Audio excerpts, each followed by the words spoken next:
Una nueva semana, un nuevo encuentro aquí para estrenar juntos un nuevo capítulo de Un Pueblo en el canal vivo de Chabad TV. Hoy para compartir un fragmento de un excelente documental de Atzad Hasheni, La cara de la verdad, a propósito de la Israel pujante, la Israel con logros realmente inéditos, hallazgos permanentes, descubrimientos y todo en beneficio de la humanidad.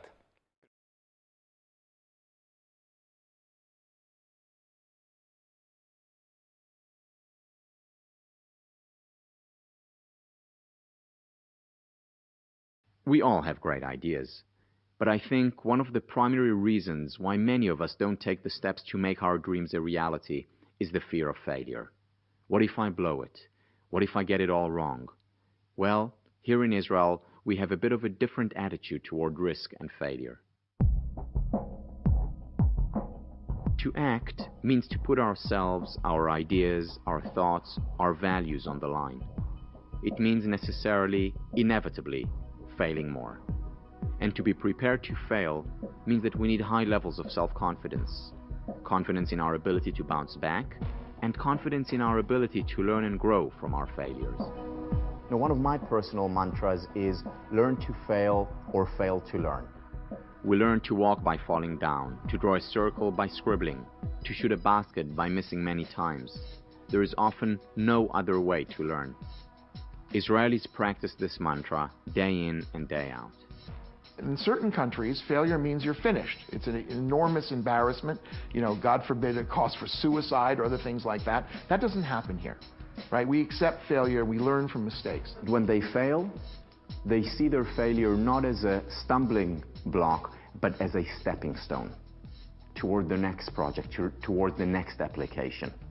It's a remarkable process. This is a country of trial and error, and we get it wrong. We get it wrong a lot.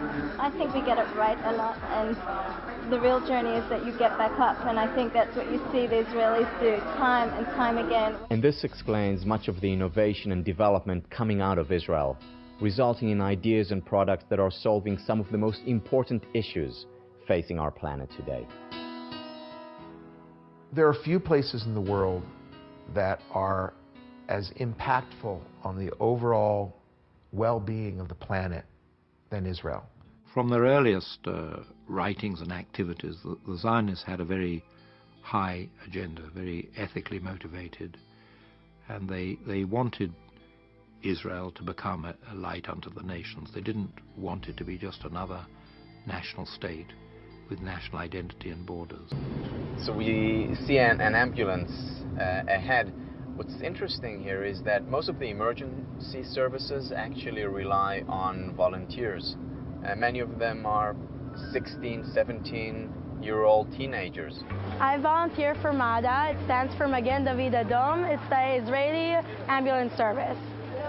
It's very common for kids my age to volunteer in anything, if it's MADA or anything else. In my class, we're like 25 girls, I guess. Out of that, 19 volunteer in something. Tikkun Olam is about doing whatever we can to help wherever we can. From an early age, Israelis are taught to take responsibility not only for themselves, but also for others. Volunteering basically starts when you're a teenager, but I think that everyone, once you start volunteering, you keep on doing it for the rest of your life. When you're adults, you just always want to carry on giving. Yeah, we were raised with the fact that you have to help, you have to give something back to your community. Like, that's what we do. But Tikkun Olam is not just about taking care of our own community. It is about helping the world by striving to exemplify and promote goodness wherever we can.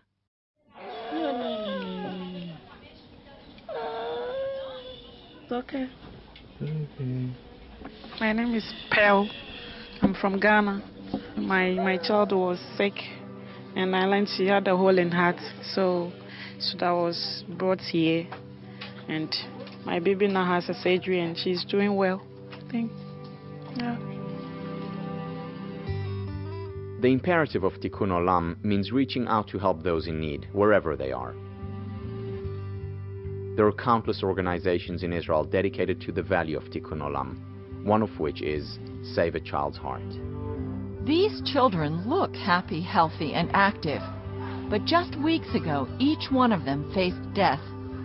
They needed open-heart surgery, and they got it through Save a Child's Heart in Israel. Since 1995, Save a Child's Heart has performed thousands of life-saving surgeries free of charge on children from North America, the Middle East, China, Indonesia, and elsewhere. I'm here to surgery for my son, all free in here, even eating, everything in here, they give me all free. We don't care about your color, we don't care about your religion, we don't care about your financial status. If you need our help, we are here to do that. At least half of all surgeries have been performed on Palestinian children. Shukran. I don't know how they do it here, but I'm happy they do it. Yeah. And sometimes Tikkun Olam takes Israelis to far-off places.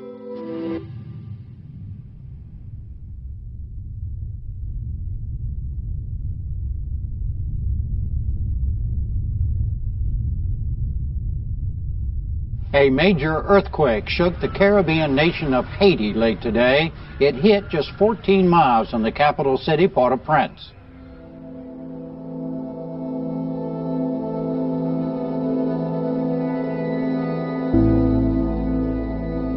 When the earthquake hit Haiti, we came together and everybody said, we have to do something there. We have to be involved. We have to be there. And we were almost the first ones there. Within 48 hours, 2 747s arrived in Port-au-Prince from Israel, here to create the best field medicine available.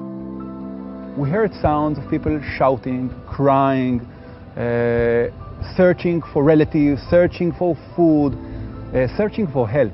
We saw the children, we saw the families. Their situation are very bad.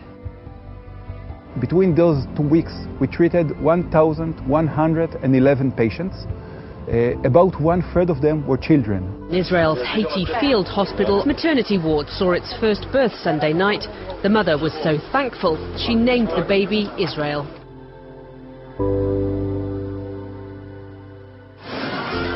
A catastrophic tsunami rising out of the Pacific. Its huge waves sweeping away everything in its path. Israel sent teams to Japan even after the radiation danger was already known. People understand that this is something important, this is something which is holy, something that you pure, it was understood. This country has become a country with all its imperfections that sees as part of its purpose looking out for other people. I think it's in our genes. The Bible says so. The Torah, the Jewish tradition talks about guiding and helping others. That's the Jewish DNA. That's Israeli hardwiring. Also, religious or secular makes no difference.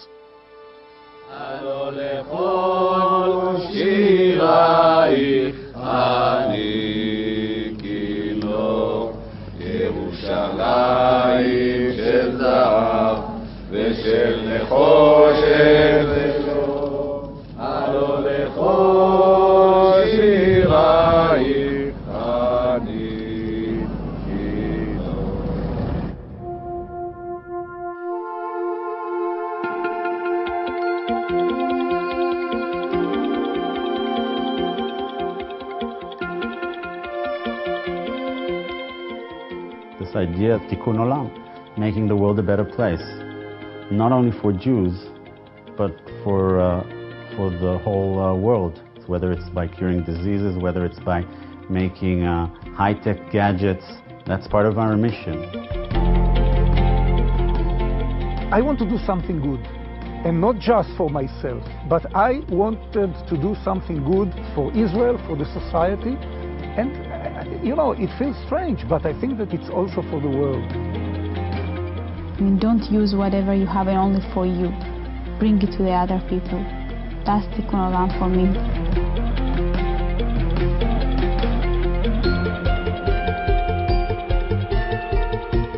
There has to be a higher purpose, a higher reason for us to be here.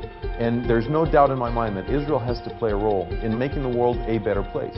We care about people, not only about ourselves, we also care about people around the world. Israel takes very seriously the biblical demand, v'charta v'chayim, choose life, choose life. Israel chooses life. And we always help. It's not unique to Israel, but it's very strong in Israel.